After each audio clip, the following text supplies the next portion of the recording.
Ya, hari ini tema kita adalah peacemaker, ya.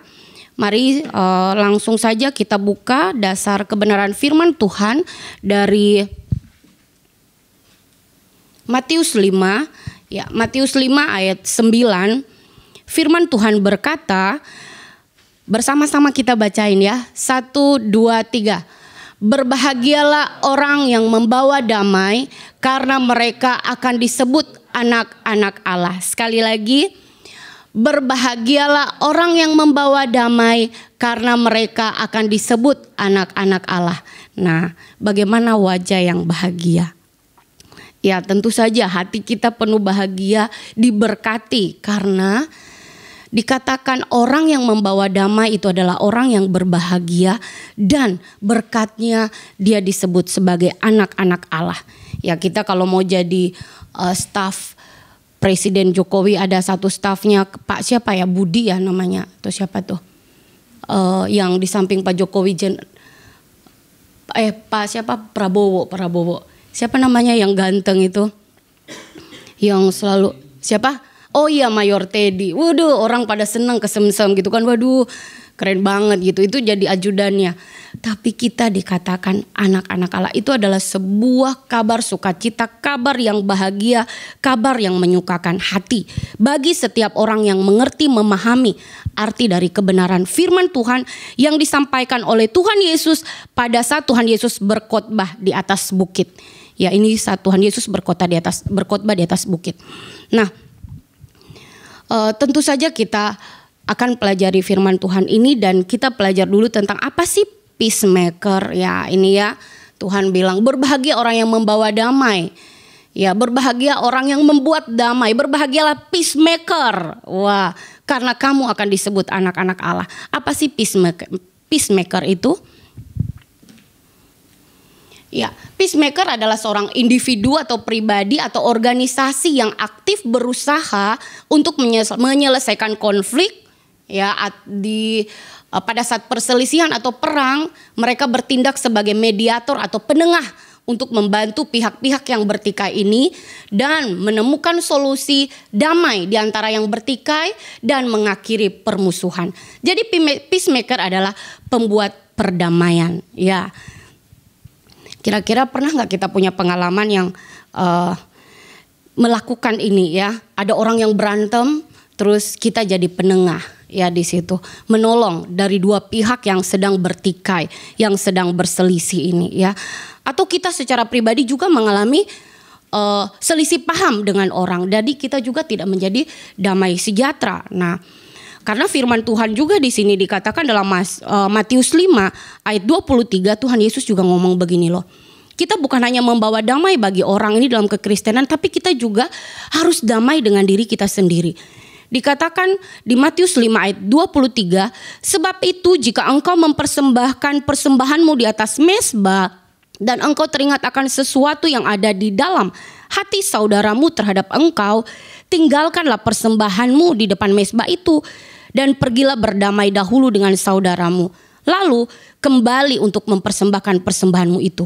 Wah, ini luar biasa. Jadi damai sejahtera, kita yang membawa damai, yang membuat damai, kita terlebih dahulu harus mengalami damai sejahtera. Nah, karena itu di dalam kebenaran firman Tuhan, Tuhan Yesus menyampaikan damai sejahtera ini sebelumnya adalah berbahagialah orang yang suci hatinya, karena mereka akan melihat Allah.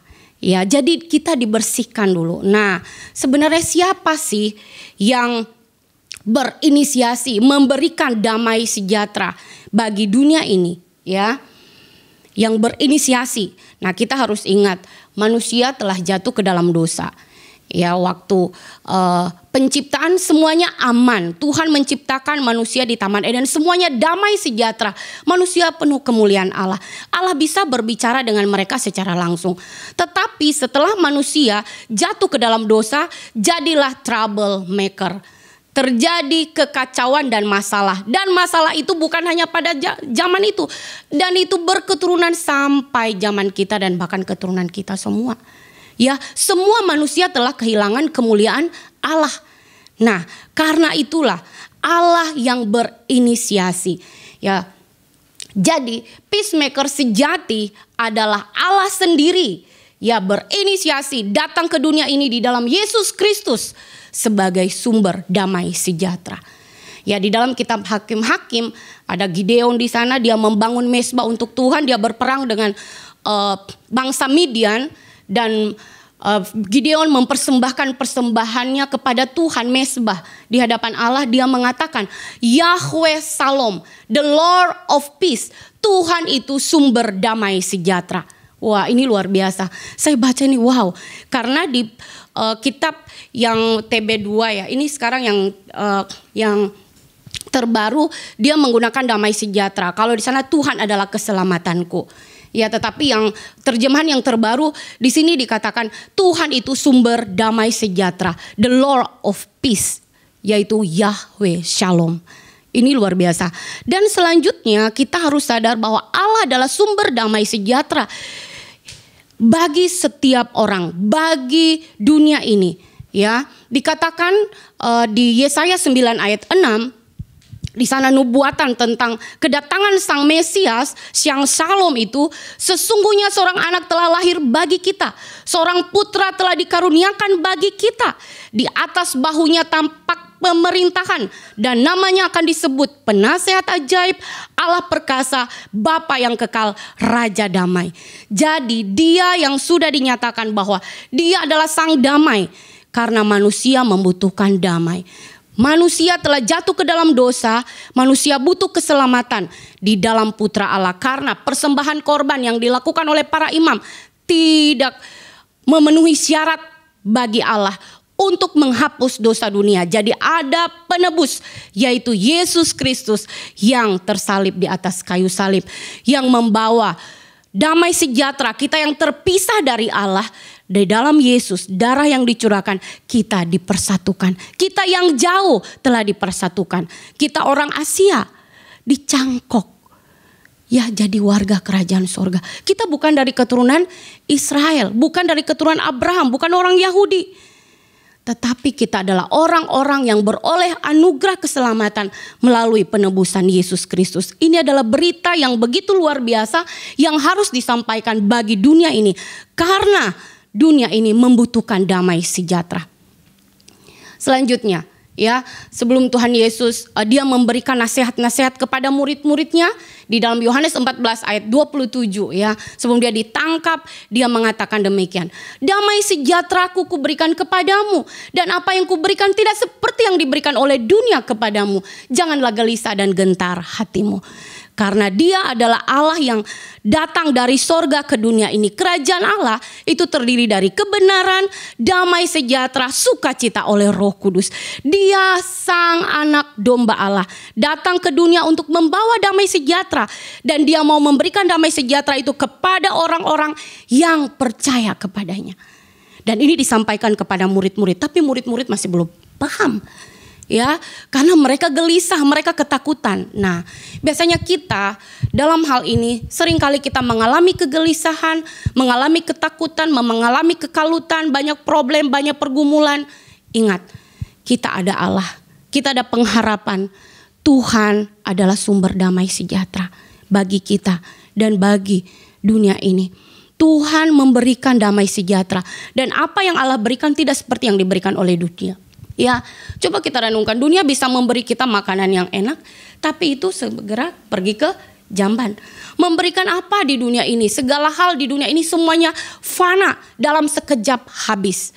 Ya, ketika saya pelayanan di salah satu tempat yang telah kena tsunami Aceh, wah, di situ kita bisa lihat semuanya rata dengan tanah. Segala kemegahan dunia dalam sekejap hancur. Ya, kalau Tuhan berkehendak menghancurkannya, semua akan hancur. Jadi kita tidak bisa memikat diri. Dunia tidak bisa memberikan kita kenyamanan. Kita bisa tidur ya di tempat yang nyaman, tempat yang mewah. Kalau hati kita tidak damai, kita tidak menikmati damai Tuhan, kasih Tuhan, betapa Tuhan mengasihi kita. Kita beroleh anugerah pengampunan dosa. Kita membuka hati untuk Dia. Dia menyapa, anakku, aku mengasihi engkau. Anakku, engkau berharga di mataku. Anakku, betapa aku mengasihimu, aku korbankan diriku mati bagimu. Jangan khawatir, jangan takut, jangan gelisah hati. Ya, di dalam Yohanes 6 ayat 33 juga ya, Tuhan di sana juga menyampaikan kepada murid-muridnya. Karena sebentar lagi dia sudah mau ditangkap ya.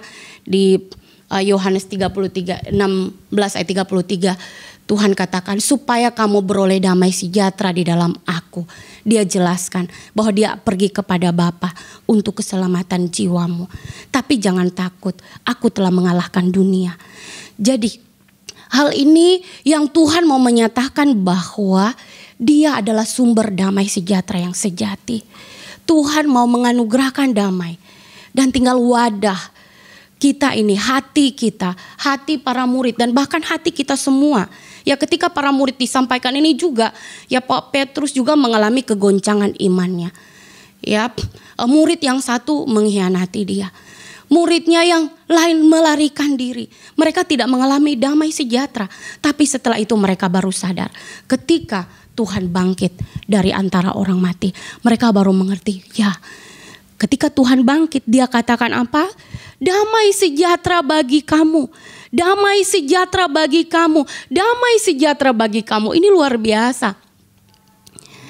Ya, karena Allah begitu mengasihi dunia, Allah ingin manusia yang berdosa ini berdamai dengan Dia. Oleh karena itu Dia mengutus putra tunggalnya Yesus Kristus. Tinggal bagaimana hati dunia ini, hati umat manusia termasuk kita. Bisa saja kita sudah ikut Tuhan, tapi kita merasa sudah biasa saja. Kita sudah hilang damai sejahtera. Kita sudah tidak menikmati kasih semula ketika kita berjumpa pertama dengan Tuhan. Bisa saja kita mengalami kering kerontang di dalam perjalanan iman kita kepada Tuhan.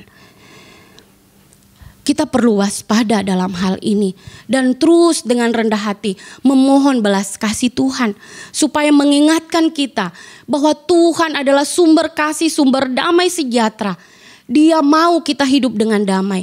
Dia mau hidup kita dengan kesucian dan kekudusan. Hati kita dibersihkan.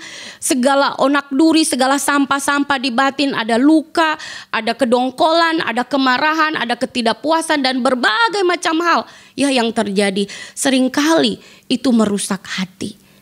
Ya, sedangkan hati ini adalah bejana yang indah. Pikiran kita adalah bejana yang indah.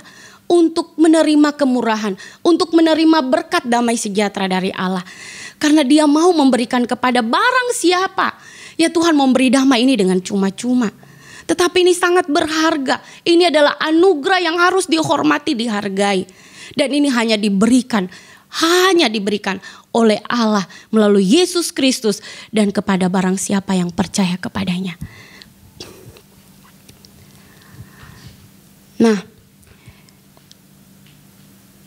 yang menjadi pertanyaannya, ya, Yesus datang ke dunia membawa damai sejahtera. Apakah manusia menerimanya? Manusia banyak yang menolaknya. Dan bahkan manusia menghendaki Dia mati, dihukum mati di atas kayu salib. Dan ingat baik-baik, sebagai pembawa damai, kita disebut anak-anak Allah. Orang yang membawa damai, orang yang telah menerima Yesus sebagai Tuhan dan Juru Selamat.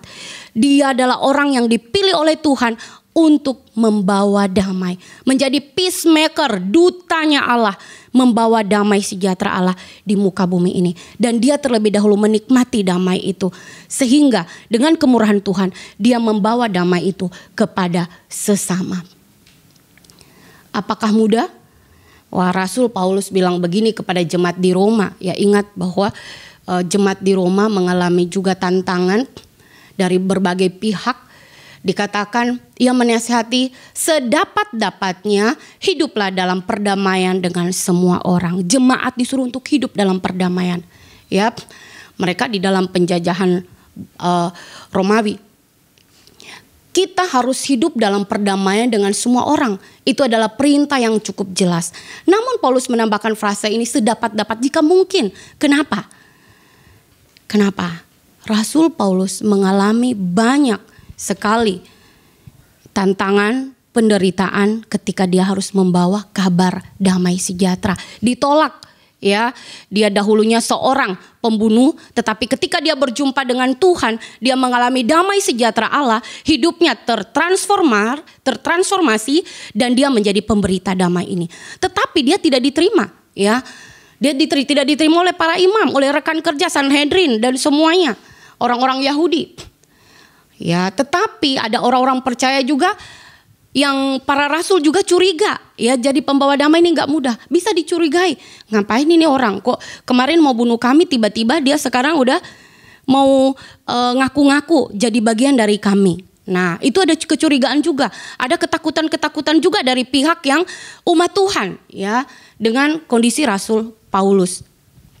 Ya, dia punya pengalaman dalam perjalanan hidupnya dalam mengiring Tuhan. Ya, bagaimana dia harus mengalami tantangan demi tantangan di dalam pelayanan.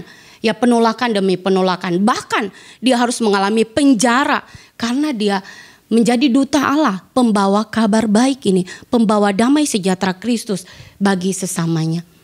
Nah, jadi karena itu ya, saya mengibaratkan orang membawa damai ini ibaratnya kayak pernah nggak mandi di tepi sungai, terus batu licin, terus kita kayak gapai gitu jatuh lagi ya, susah karena kita juga di dalamnya kita juga ada pergulutan iman, ya. Kita juga bisa terpancing kalau kita lemah.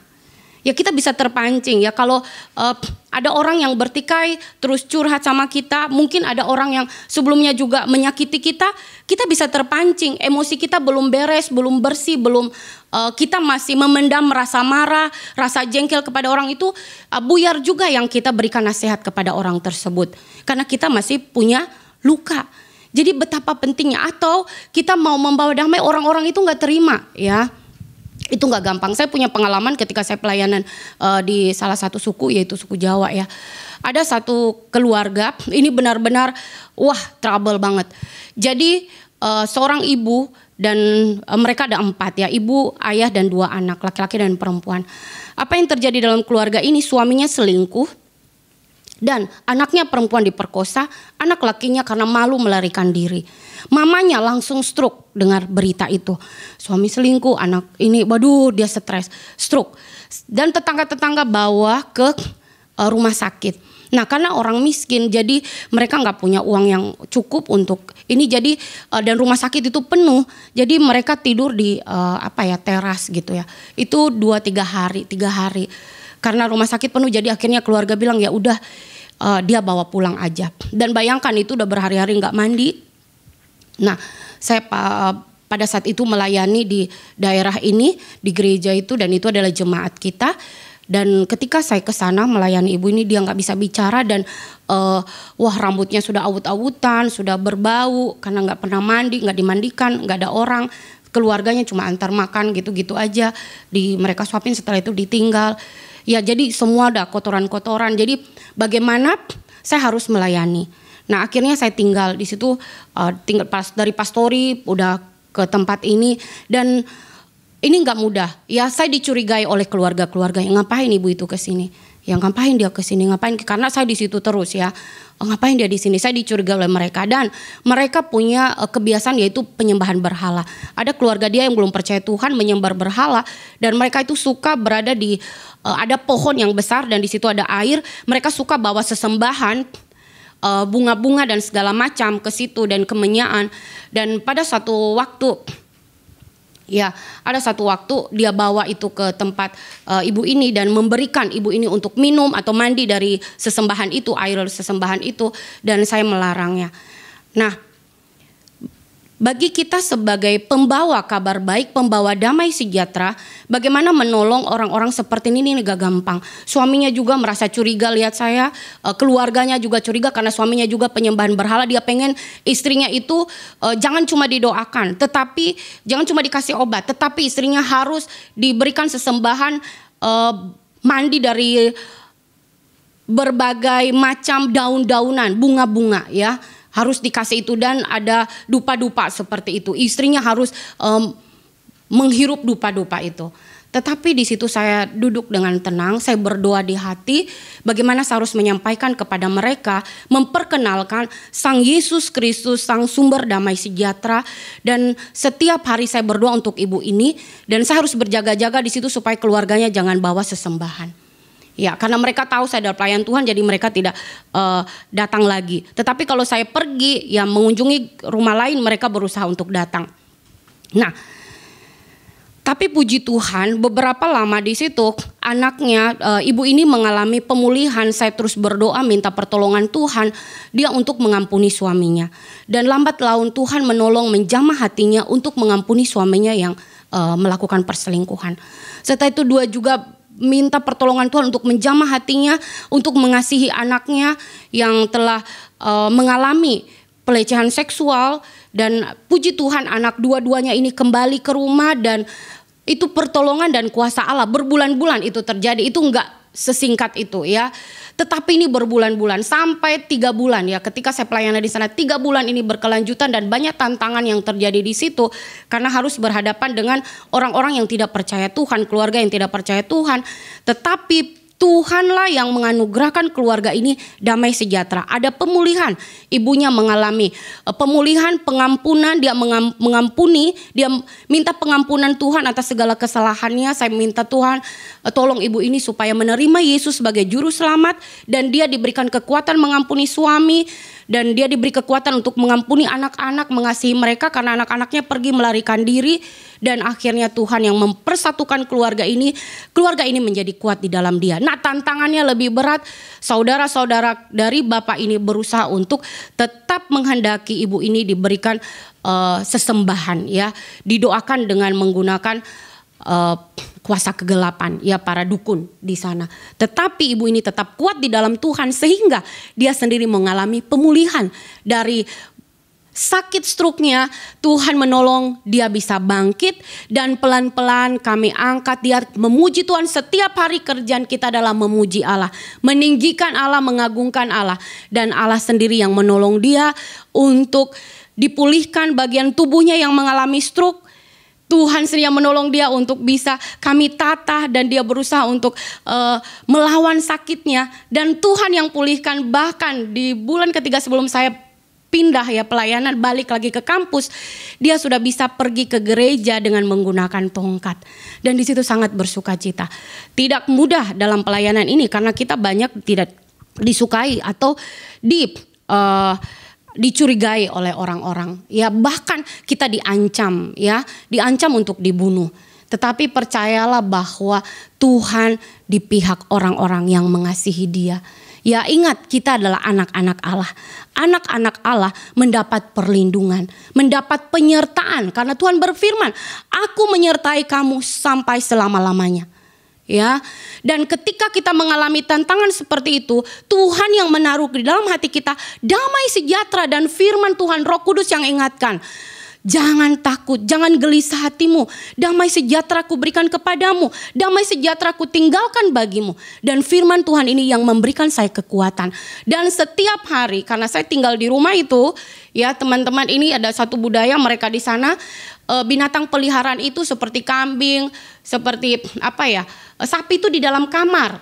Terus kita itu di luar, jadi kita di luar beralas, terus rumahnya ini masih dalam proses pembangunan, lantainya itu belum semen rata, jadi masih bergerindil-gerindil. Nah, kita taruh, mereka suka nganyam anyaman ya, dari daun yang seperti daun pandan itu yang besar-besar, terus dari anyaman itu, dan banyak sekali nyamuk-nyamuk yang gede-gede ya, karena di situ kan ada binatang. Jadi bagaimana saya harus gunakan pakai kain. Setelah itu dari tikar anyaman ini saya harus tutup ya, supaya para pernyamukan ini nggak mengganggu. Dan ibu itu juga dibuat kayak gitu. Jadi tapi kita punya celah-celah untuk bernafas, tapi nyamuk-nyamuknya tidak menggigit kita secara langsung karena kita tertutup. Dan wangi juga dari daun-daunan. Gak mudah ya, gak mudah menjadi pembawa damai, duta Allah. Ada pengorbanan.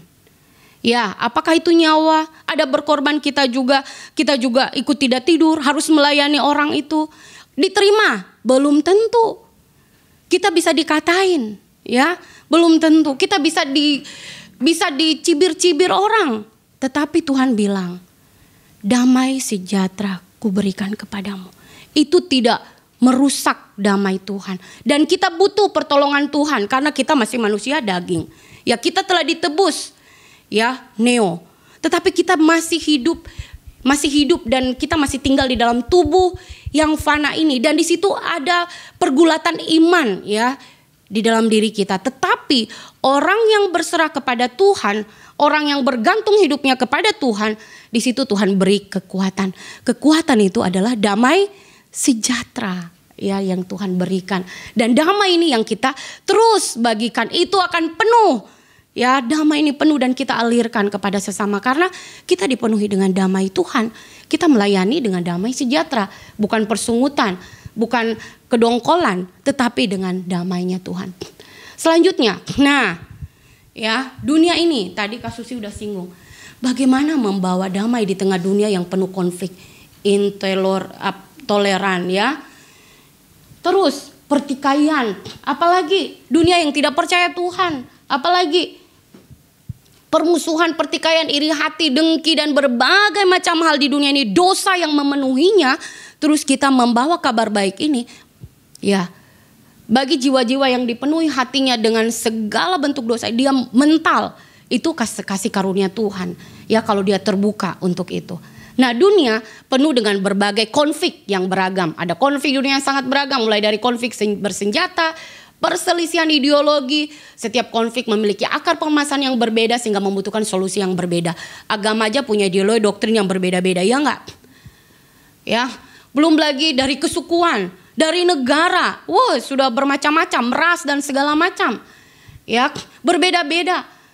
Ya, ada yang kulit hitam, kulit putih, ada yang sipit, ada yang lebar matanya, ada yang rambut keriting, ada yang rambut lurus. Ya, manusia yang berbagai macam dinamika perbedaan ini. Ya, bagaimana kita melihat dunia dan kita menjadi duta pembawa damai atau pembuat damai di dunia ini. Dan dinamika yang berubah, situasi politik, sosial dunia yang terus menerus berubah. Nah, bagaimana kondisi kita sebagai umat Tuhan membawa damai? Nah, peran yang berbeda pembawa damai bisa berasal dari berbagai latar belakang. Seperti pemimpin negara, dia bisa jadi pembawa damai. Ya, bagi negaranya, tokoh agama, aktivis, atau bahkan warga biasa. Termasuk kita sebagai anak Tuhan. Ya, kita pembawa damai karena kita berbeda dari kerajaan Allah. Kita bisa pembawa damai di tengah keluarga, di tengah masyarakat, di tengah tempat pekerjaan kita. Nah, setiap orang berperan sebagai mediator, negosiator, atau pembangun kepercayaan. Nah, ada tokoh nih, tokoh dunia. Ya, ada Nelson Mandela. Dia adalah seorang presiden Afrika tahun 1994 dia diangkat. Tapi sebelumnya dia ini seorang aktivis, dia seorang pengacara yang membela, memperjuangkan kesetaraan ras di negaranya dan mengakhiri apartheid. Ini keterpisahan antara kulit hitam dan kulit putih. Dan kulit putih diistimewakan ya pada Afrika Selatan ini. Kulit putih diistimewakan dan mereka didiskriminasi dengan berbagai macam hal. Pendidikan, pekerjaan, perumahan, kesehatan, akses jasa publik tidak seimbang. Ya, kulit putih di nomor 1. Ya, atas, kelas atas, private. Ya, kelas atas. Ya, kulit hitam, kelas bawah. Dan akhirnya sebagian besar masyarakat kulit hitam terperangkap dalam kemiskinan struktural. Ini juga terjadi di Indonesia ketika kita dijajah oleh Belanda. Ya, bagaimana kita tidak mendapatkan akses pendidikan. Ya, bersyukur kita ada Ibu Kartini, perempuan. Begini kita nggak bisa, saya nggak bisa khotbah di sini, nggak tahu baca. Ya, kita punya para pahlawan-pahlawan itu yang ada di negara kita. Ya, Bapak Soekarno-Hatta dan para pejuang bangsa ini yang Tuhan pakai mereka ya untuk membela, memperjuangkan hak bangsa kita. Nah, ini adalah tokoh besar dan Pak Nelson Mandela dia dipenjara ya, dipenjara karena dia dinyatakan sebagai pembangkang pemerintahan pada saat itu tahun 1962 dan dia dipenjara dan sampai 20 tahun lebih ya, 27-28 tahun. 1990 baru dia dibebaskan. Ya, ini luar biasa. 1994 dia dinyatakan terpilih menjadi presiden Afrika Selatan. Dia adalah pembawa damai. Nah, ada juga yang Mahatma Gandhi ya, dia juga pembawa damai di bangsanya. Ya, perlawanan tanpa kekerasan. Martin Luther Jr. ya juga dia pembawa damai di Amerika. Nah, kita hari ini belajar. Ini ada kelompok kecil ya di dalam firman Tuhan ya di dalam Kejadian 13, ini dalam keluarga. Dia adalah seorang bapak Abraham yang luar biasa. Ya, dipilih Tuhan dari Ur Kasdim, keluar dari Ur Kasdim menuju ke tanah perjanjian, dan dalam perjalanan dia bawa keponakannya Lot. Ya, ternyata dalam proses perjalanan ini di ayat sebelumnya ini mewakili kita sebagai manusia ya, manusia biasa, karena di pasal 12 di Kejadian itu dia masuk ke tanah Mesir, dari Kasdim mereka masuk ke Mesir, dan di situ dia masuk ke Mesir. Di sana dipuji-puji istrinya dan dia takut istrinya akan dibunuh karena istrinya terlalu cantik. Terus dia bilang ke istrinya, kamu adikku ya, kasih tahu mereka kamu itu adikku. Jadi sang Firaun ini jatuh cinta. Orang di kampung di negara ini semua, aduh cantik banget istrinya Abraham ini, orang ini cantik kali istrinya. Firaun jatuh cinta dan mau mengambil istrinya Abraham. Tapi Tuhan itu ya, ini trouble ya, ini masalah ya, masalah pernikahan ini, dia trouble ini dalam pernikahan. Apa yang terjadi? Tuhan mendatangkan tulah di kerajaan Firaun ya, para wanita dikasih tulah sama Tuhan. Jadi Firaun langsung takut, ih kamu kok gitu, ambil istrimu pergi katanya. Jadi mereka keluar dari Mesir. Nah perjalanannya berlanjut ya, mereka tinggal di daerah Feris dan Kanaan ya di situ. Nah ini Lot dibawa dan karena keluar dari Mesir dari Ur Kasdim, mereka juga udah banyak barang-barang, banyak hartanya, dan termasuk juga Firaun juga memberikan harta benda kepada Abraham, ternak dan semuanya, dan bahkan budak-budak juga diberikan. Nah semakin banyaklah hartanya, harta Lot juga semakin banyak keponakannya ini. Akhirnya menyebabkan kedua gembala dari kedua belah pihak ini berantem di lapangan. Nah, bagaimana sikap Abram ya waktu ini masih menyikapi kondisi ini? Lot datang, aduh, paman, waduh, tuh gembala-gembala kita berantem, udah kurang makanan untuk para ternak-ternak kita. Gimana ini? Ya, kalau Abraham ini orang yang mudah emosi atau ini Lot, ini ponakanku kok masa gitu datang ke gua gitu kan. Tapi Abraham di sini sikap ya seorang peacemaker. Kita belajar dari Abraham, dia memiliki sikap empati. Dia berusaha mampu merasakan apa yang dirasakan oleh Lot, oleh para gembala dari kedua belah pihak. Dia memahami perspektif mereka. Dia pendengar yang baik dan objektif ya. Dia nggak subjektif, dia nggak lihat, kamu saya kan yang dipanggil Tuhan, kamu kan ikut saya, ya kamu jadi begini. Enggak, tidak seperti itu. Tetapi dia memberi empati kepada Lot. Dia bilang begini, janganlah kiranya ada perkelahian antara aku dan engkau, dan antara para gembalaku dan para gembalamu, sebab kita ini kerabat. Dia ingat sebuah hubungan. Hubungan itu sangat penting ya. Mereka adalah kerabat, mereka adalah paman dan sepupu ya, keponakan, paman dan ponakan. Jadi dia masih menjaga ini hubungan ini. Dan itu terbukti juga ketika Lot sudah memilih dan tinggal di sekitar Sodom dan Gomora. Tetap Abraham ini minta pertolongan Tuhan. Ini ketulusan, kemurnian ya. Hatinya Abraham itu luar biasa. Abraham. Nah dia memiliki sikap sabar. Tidak terburu-buru dalam menyelesaikan masalah. Enggak langsung emosi. Ketika dicurhatin oleh Lot begini. Dia enggak, kamu itu gembalamu itu harus kamu atur. Kasih tahu mereka harus gini-gini. Enggak. Tapi dia sabar, dia tidak terburu-buru menyelesaikan masalah, dia tetap mencari solusi yang terbaik untuk semua pihak. Apa solusinya? Dia bilang, bukankah seluruh negeri ini terbuka untuk engkau? Katanya, baiklah pisahkan dirimu daripadaku. Jika engkau ke kiri maka aku ke kanan. Jika engkau ke kanan maka aku ke kiri. Ini luar biasa ya. Dan dia juga komunikatif dan efektif. Mampu menyampaikan pesan dengan jelas dan terbuka dan sopan sehingga membangun pemahaman bersama ya mereka berdua. Terus dia juga bersikap adil, dia memberikan kepada Lot, dan di situ juga ada pengorbanan ya. Dia silahkan kau pilih. Terus di situ juga ada pengorbanan, dia memberikan Lot memilih, dan Lot memilih yang lembah yang seperti rimbun-rimbun ya, subur-subur. Nah harusnya dia kalau secara manusiawi dia pilih dulu, tetapi dia memberikan kepercayaan kepada Lot memilih dulu. Dia bersikap adil, silahkan kau pilih. Terus dia berani mengambil inisiatif untuk memulai perdamaian. Dia tetap menjaga perdamaian. Dan ini juga kita juga boleh belajar dari kakak beradik Esau dan Yakub. Ya ketika waktu itu Yakub menemui abangnya juga dan meminta maaf ke abangnya. Ya berani mengambil inisiatif untuk memulai perdamaian meskipun menghadapi tantangan. Ya banyak tantangan di situ, ya tantangan batin. Ya tetapi Abram di sini dia melakukan hal itu. Berani dia. Silakan kau pilih. Kau ke kiri, aku ke kanan. Kalau kau ke kanan, aku ke kiri. Terus di sini ada pengorbanan, ya, memberikan pilihan kepada sesamanya itu bagian dari sebuah pengorbanan. Dan Abram tetap percaya sepenuhnya kepada Tuhan. Ya, dia tetap percaya bahwa Tuhan yang memanggil dia, tentu saja Tuhan yang berotoritas memelihara, menuntun dan menolong dia di dalam perjalanan menuju ke tanah perjanjian yang Tuhan kehendaki. Nah, berkat bagi peacemaker. Nah, di sini ya, sebagai peacemaker, pembawa damai ini kita beroleh berkat. Berkatnya apa? Kita beroleh anugerah. Anugerah kepercayaan yang istimewa, yang memberikan itu Allah.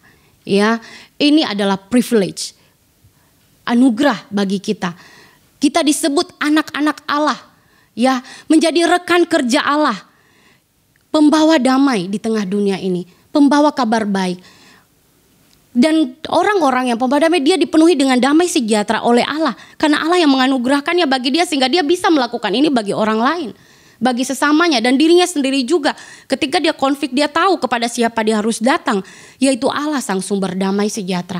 Dan dipenuhi sukacita yang melimpah. Ini gak bisa dibeli dengan uang, gak bisa dicari dengan apapun yang ada di dunia ini. Ya, tidak bisa membeli ini. Damai itu tidak bisa dibeli, sukacita tidak bisa dibeli. Ini pemberian dari Allah, dan itu kita harus terima dengan hati yang terbuka, ya. Dan dalam penerimaan anugerah ini juga, itu adalah anugerah Tuhan yang memampukan kita untuk menerimanya.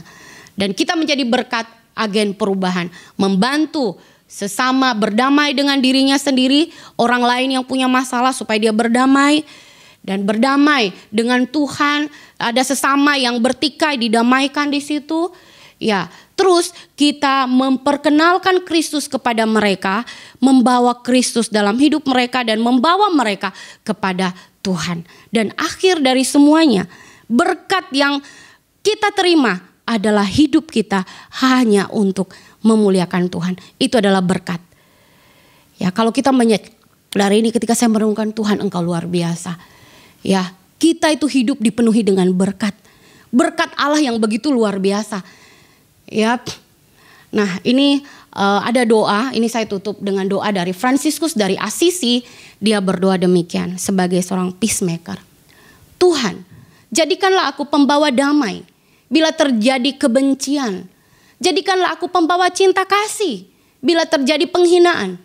Jadikanlah aku pembawa pengampunan bila terjadi perselisihan. Jadikanlah aku pembawa kerukunan bila terjadi kesesatan. Jadikanlah aku pembawa kebenaran bila terjadi kebimbangan.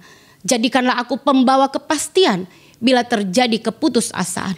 Jadikanlah aku pembawa harapan bila terjadi kegelapan. Jadikanlah aku pembawa terang bila terjadi kesedihan.